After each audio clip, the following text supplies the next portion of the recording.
Hi everyone, Love to Share is here again. In this video, I'm going to share with you how to digitize this pencil sketch drawing in Photoshop, this one. Okay, so to start, open your Photoshop click at the taskbar, click once, then you decide to set up your canvas. You click the file, click new, and then for example you are going to draw it in an A4 size bond paper. You should just select this one for this template. You click this one. Okay, this is the size of the A4 size. So if you are going to check it in an inches, this is, for example, you decided to draw in landscape, so you click the landscape orientation and then you click create. Okay, you have already the canvas. So this time you need to open again your Explorer and then you point the mouse pointer to your picture. So to import this one to the canvas, you hold down your left mouse button and then drag to PS at the taskbar. Do not release your left mouse button. You drag it to your canvas and then you release here your mouse button. Okay, you wait until it appears on your canvas. You can resize this one by simply pointing at the resizing handles at the bottom. You can hold down the shift to retain the proportion of your drawing, and you can hold down the alt to center your drawing. I'm going to resize this one to reduce the size. So first I'm going to remove this unnecessary part of the picture. So you need to right click first here at the name of the layer, then right click, then you're going to left click rasterize. So it is already rasterized, and this time you can now edit this picture. You can use this rectangular marquee tool. You right click here and choose rectangular marquee. You can use this one to select portions of an image you want to erase. So you can hold down your left mouse button and then drag or select the portion you want to erase, release, and then press the delete button on your keyboard. Okay, another one is from the bottom, do the same, you highlight or select and then press delete. Okay, so to remove the selection or that marching ants, just simply press Ctrl D, dog. Okay, so to resize this picture so that it will be focused on your canvas, you click the move tool here, click, then press Ctrl T on your keyboard, Ctrl T to transform, and then you hold down your left mouse, you point at the resizing handles and then you resize. Hold down the shift again to resize, to retain the proportion of your image, focus it on your canvas, and then move to the center. You can move, and then you press enter to accept. This time we're going to trace this pencil sketch, or we're going to digitize this pencil sketch drawing. Okay, so to digitize, just simply you can make a backup copy of this. You can press Ctrl J to duplicate a layer, Ctrl J. Okay, so you can simply hide this layer. So this is only a backup layer of yours, and this is the layer we're going to trace. You can double click. This is the layer that we're going to trace to digitize. So that you cannot accidentally move this sketch image on the canvas, you can lock this layer. So you select the layer you want to lock and then you click this lock button here. So you click, so means this is already locked. So even you click the move tool, you cannot move this one accidentally. Okay, so meaning just the same with the manual system that you're going to pin it to your table when you're going to trace a certain picture. So okay, this time we're going to trace this one. So to trace, the concept would be so that it's easy for you to trace this one or to edit in the later part of your picture. or you can make simple modifications so it will be easy for you. You make every for example, the head, you make a layer for the head, you make the layer for the hand, for the glove, for the left hand. So you separate every layers. So first, for example, I want to trace first the hand. So okay, so click this one for to create a new layer. Click once, you have already here. So you can rename this one as, for example, I want to trace first the left hand. Okay, so this time you make sure that this layer is selected, and I want to trace this hand. Okay, and I am going to maximize my time, so I'm going to copy this one and paste here, and then to flip the hand so that it maximizes your time. So to trace, you just hold or click this zoom tool here, and then you can click here to focus the picture you're going to trace, the portion of the picture. So since you are going to trace the left hand, so you make sure so that you can fill color to every graphics that you are going to trace. You make sure that it is a close spot. So first is the left hand. Okay, so use the pen tool here. You right click here and use the pen tool to trace this hand. Okay, so click the pen tool, so you're going to trace the hand. So you start here, for instance here, and then click, and then for instance you're going to trace up to here. Click, do not release your mouse, you hold down, then drag to make a curve to follow the path of your pencil sketch. Then you release. You can move this one here, you can adjust the curve left, right, and you follow the tracing point. So release if it's good, and then the next thing you're going to do is to hold the alt.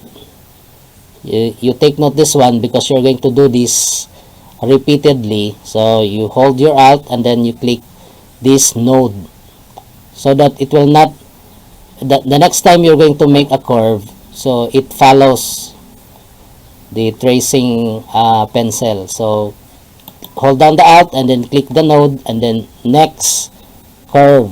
So you take note here that do not make a curve that is very close in every node. So here you can click and then drag. Okay, you do the same again. Alt click on the node. Next here, for instance this curve, follow the hand, alt click. Okay, so next here, so then release, alt click, then here is the curve for the hand. Here you curve, follow the curve. Okay, so to focus you can press the control plus to focus on your screen. I'm holding down the control and then the plus in the keyboard. So you hold down the space bar to make a hand tool so that you can move up without using the vertical and the horizontal scroll bars. You can hold down the space bar to move. Okay, so trace the hand. So for example, if you want to focus again, so to make a good look on the hand, here is a node, and then you alt here, click, and then trace it here, follow, and then alt click, and then here you make a curve here for the hand, alt click. So here, this is how to use the pen tool to draw, to make a path. You make sure, so I forgot to explain that you make sure when you click the pen tool, here is a path here. So do not choose a shape because it will automatically fill your path with a color with the active color on the color box. Okay, so you do again, you hold down the alt and then click on the node, the next curve for the fingers here, for instance. So for instance, you want to erase or to go back to a previous action, you can press Ctrl Z. Okay, Ctrl Z to step back, or here, edit, step back, edit, step back, edit, step back. Okay, so for example, I want to trace up to here the path, so that one. Okay, alt click here. You can also curve up to here only, then alt click up to here, alt click, do the same again, alt click here, alt click, so another curve, alt click here, alt click, do the same, alt click. So in doing this one, you need mastery. So here, alt click, so to move, hold down the space bar, then move, then here, trace up to here. You cannot make a curve with this curve and then it will move to another curve, so you make sure it is one curve up to here only. Then for another curve, then hold down the space bar, move up, alt click here,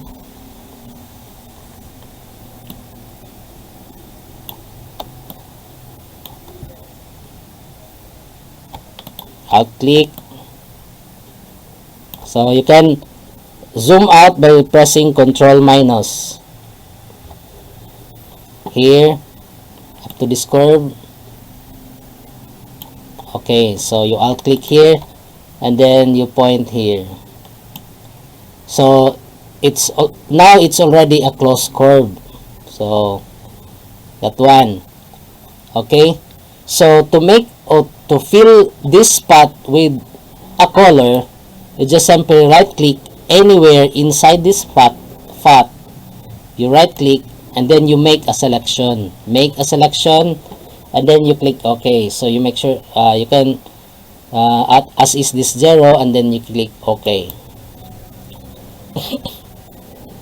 Okay, you can now choose a color to fill this one. So for example, you want to fill this one with a gradient, you can click at the gradient tool. So here are a simple color here, you choose here in the background, in the foreground color here, look for a brown color.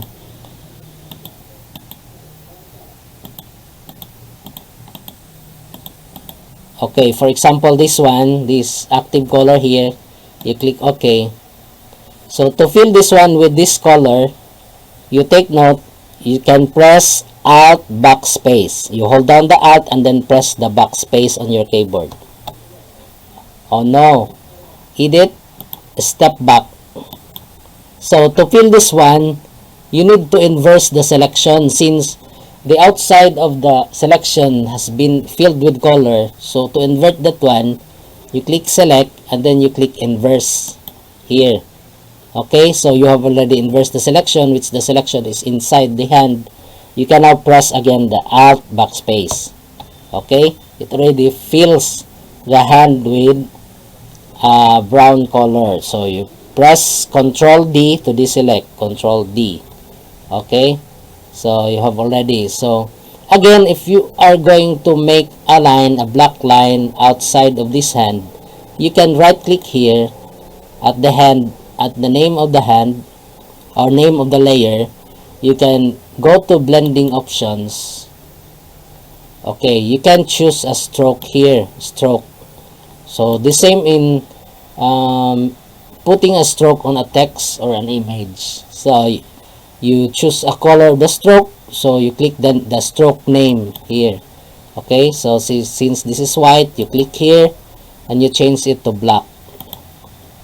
Okay, so to adjust the thickness of the line, you can adjust here. Here you can adjust. For example, you want only 15, you can also type 15 or 12 or 10. I mean 10. Then you click OK if you are satisfied with that. Okay. Okay, you already have the hand. So you click the zoom tool, you right click anywhere at the canvas, and then you click fit to selection. So you have already a hand. So for instance, you're going to draw a hand on the right side. You can just copy this one, the hand layer here. You make sure it is selected, and then you press Ctrl J. Ctrl J is the shortcut key to duplicate a layer. Ctrl J, jar. Okay, you have already the hand, but you don't notice that it is already on the canvas because it overlaps. Okay, so for example, you want to make this one as your right hand. Here, R, you can press R. This is your right hand, and then you can move. So to move the hand, you can choose the move tool here, and then you can move to the right. You can drag. So if you want to align, you hold down the shift so that you cannot move up, you cannot move down. It's already aligned here. So for example, this one, the hand, you can flip that hand by simply going to edit, and then you can transform, and then you can flip horizontally. Okay, so you have already another hand here. So to move so that it will align, you hold down the shift on your keyboard and then drag here. So you have already the hand. So if you want to resize the hand, if you want to make it small, you can press Ctrl T to transform. Ctrl T, and then you can resize. You hold down the shift, you can resize, and you can move whatever you wanted on your design. Okay, so for example, you want to move this one, this hand here, you can adjust. Okay,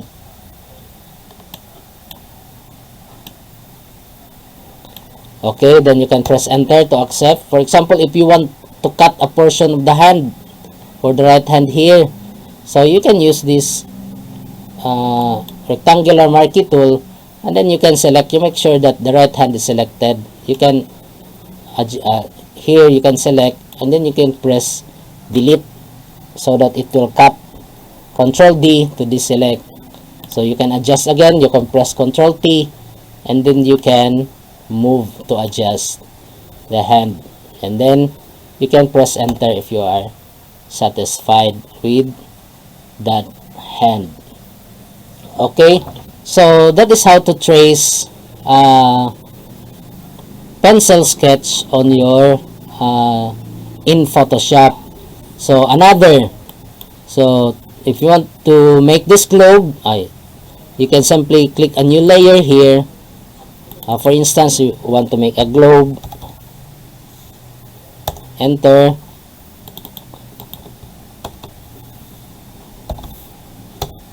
Okay, so globe layer is selected, and to make a perfect circle, you right click here, then you click the elliptical marquee tool. Click the elliptical marquee, and then you can make a perfect circle by simply, by dragging this one, you can make an oval shape. if you want a perfect circle, you hold down the shift key on your keyboard and then drag. See, you can make a perfect circle. So if you want to move here, you cannot move the circle, your selection. You hold down the space bar simultaneously so that you can move the selection to the center. So to adjust the size, you release your space bar and then you move. Okay, you make sure you can fit on your design. Okay, for instance, this one, release if you are satisfied with that circle. So this time, to fill this circle with a color, you can, since it is a separate layer, that's the advantage if you're going to draw every graphics on a separate layer, so that you can make adjustment later if you want to adjust the color or anything you want to adjust on each layer. So here you can now fill, for instance, you choose, you want to fill this color with a gradient color. You can find the gradient here or here, this one, the gradient tool, and then you choose a color here. There are presets here, but if you want to mix your own color, you can click on the color here, click, and you can mix here. For instance, this is your color, or you can make your own color here. For instance, you change the yellow, you click this one, and then you click here, and then for instance you replace it with a green here, the light green here, and then you click OK. That's how to mix colors here on the gradient editor window. You click OK if you are satisfied with these colors combinations. You click OK, and now you make sure that the globe layer is selected, and now you can hold down your left mouse button from top to bottom.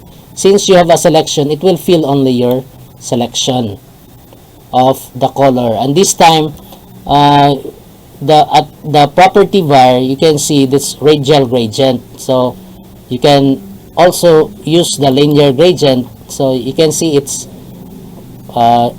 is a drawing is like a globe because we're going to use the gradient.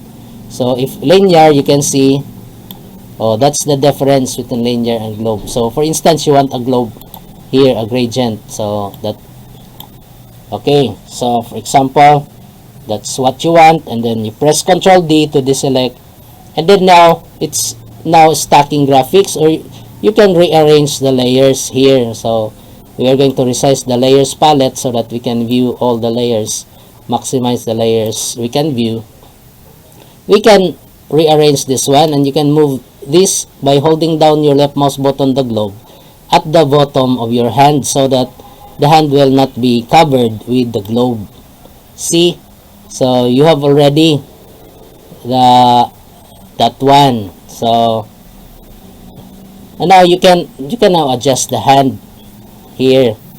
Okay, so you simply hide by clicking the visibility icon. Since you are not yet done with drawing your your pencil sketch, you can hide this one. So now you can continue drawing your design. For example, you are going to draw the face. So you click new layer here, then for instance, this is the face layer. So if you want to make adjustment on the face, you make sure that the eyes is on a separate color, the nose and the mouth. Okay, so for instance, this is only the face, so you can use the zoom tool. You zoom, you click. Okay, for example, I want to trace the face. You make sure that the face layer is selected. Okay, so again, go back to your pen tool for tracing. So you can trace this one. You make sure that it is fat. Although you click here, and then you click here. You make a curve. You hold down the Alt to click on a node, and then here you can draw. Then Alt click. So I'm going to Control Z to go back to the previous action. So here you can adjust. So I will make this one fast for only just for tutorial only. So I'll click here. You can make another curve.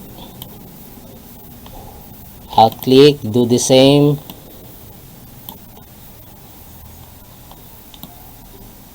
Okay, so I'll click. So in order to fill this one with the color, you make sure you can make close, fat close, so that you can fill this one with a face color. So the same, you right click and make selection, then you click OK. So this time you choose a color to fill on the face. You choose here. If you want gradient, you go to gradient here, gradient tool, and then you mix your own color here. So for instance, you want only 2 colors, you can remove this one. You can remove this one by dragging on the side. You choose only brown. For instance, we're going to choose a skin color here, and then another is dark brown. You click OK. So for example, that's your gradient. We'll choose a light color here. Okay, for example, that one, you click OK. And then you can now drag from top to bottom, or from left to right, or from down to top. I know, edit, step back, the same again. You select, you inverse the selection so that the face will only be selected. Right click and right down. Okay, that's your face, for instance, or if you want from bottom to top. Okay, if that's what you like, so Control D to deselect. And then this time you hide the face in order to draw the eyes. For example, the eyes, make a new layer for the eyes.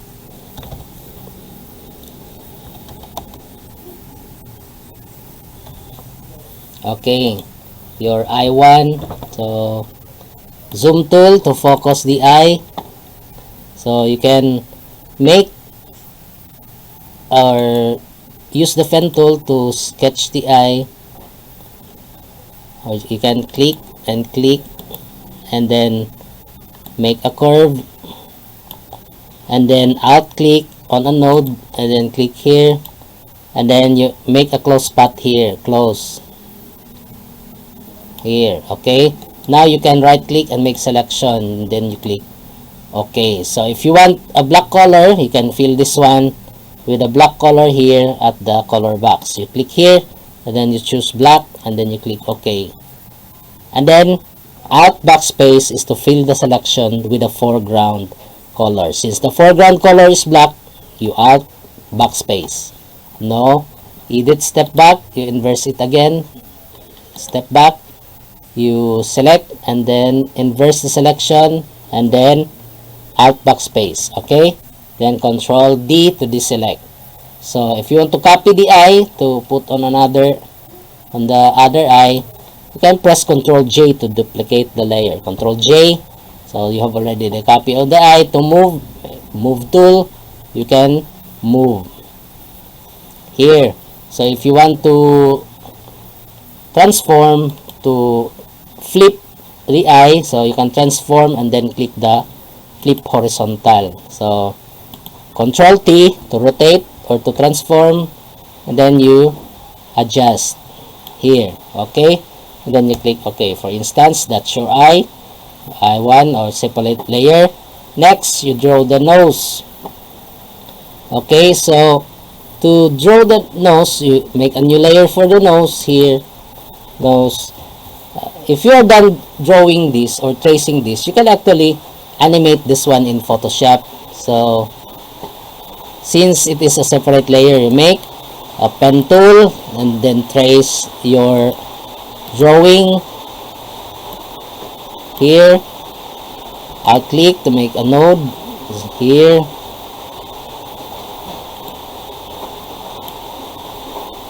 I'll click here.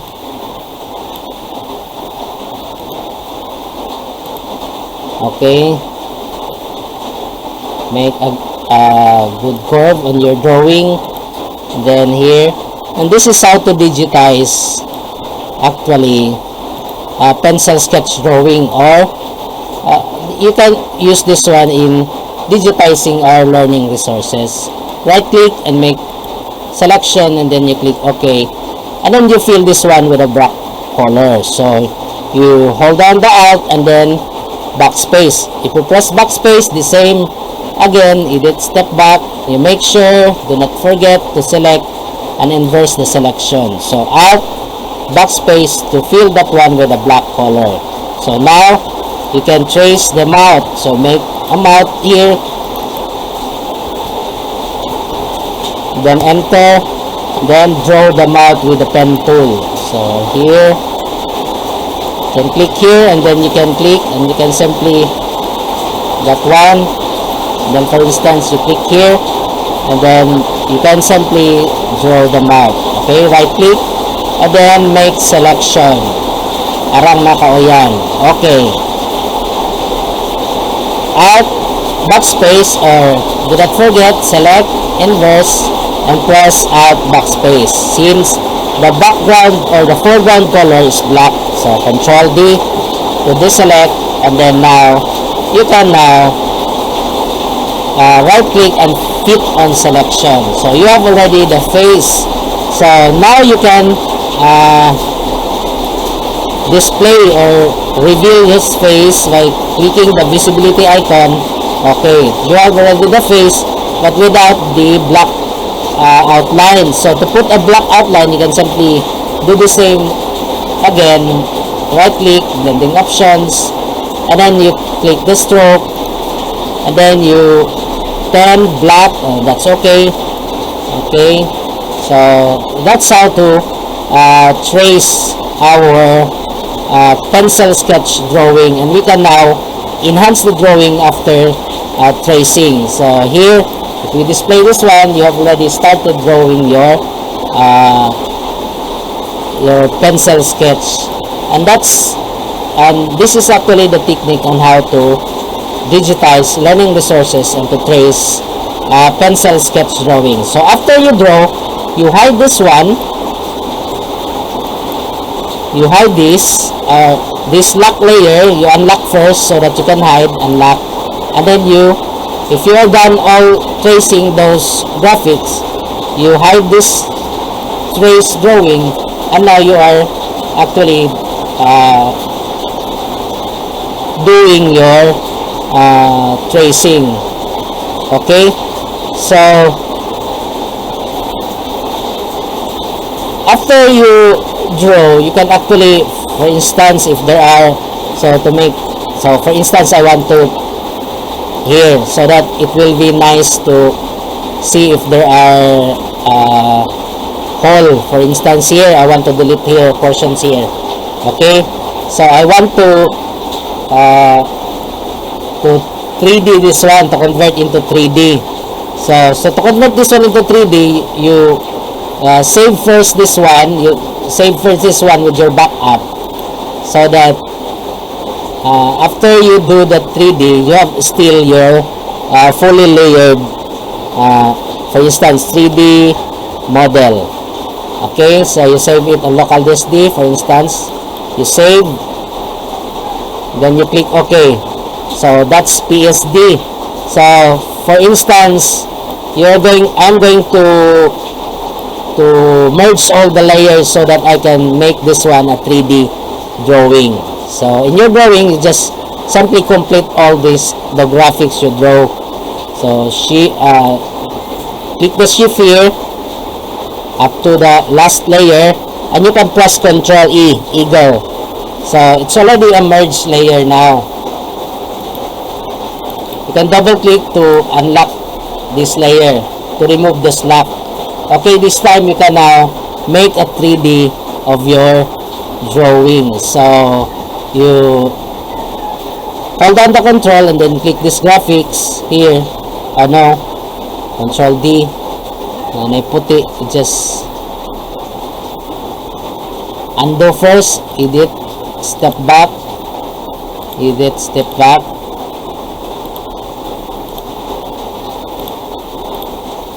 okay. First you remove first this background so that it will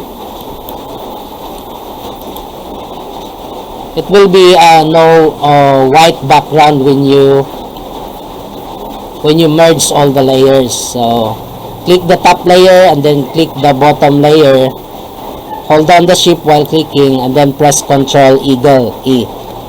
Okay, so no background, so press Ctrl, hold down the Ctrl, and click. Okay, so now the selection is only on the circle, not on the canvas. So this time we click this one, the rectangular marquee tool, and then right click here and then make a work fat, then click OK. So now you can click the 3D here and then new 3D extrusion from layer.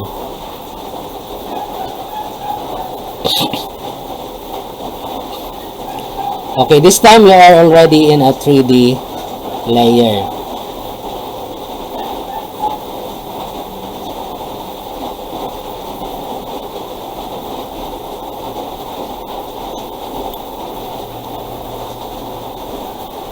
Okay, so that's how to convert 2D to 3D. So that's all I have to you today. And if you're new to my channel, please subscribe, and thank you for watching.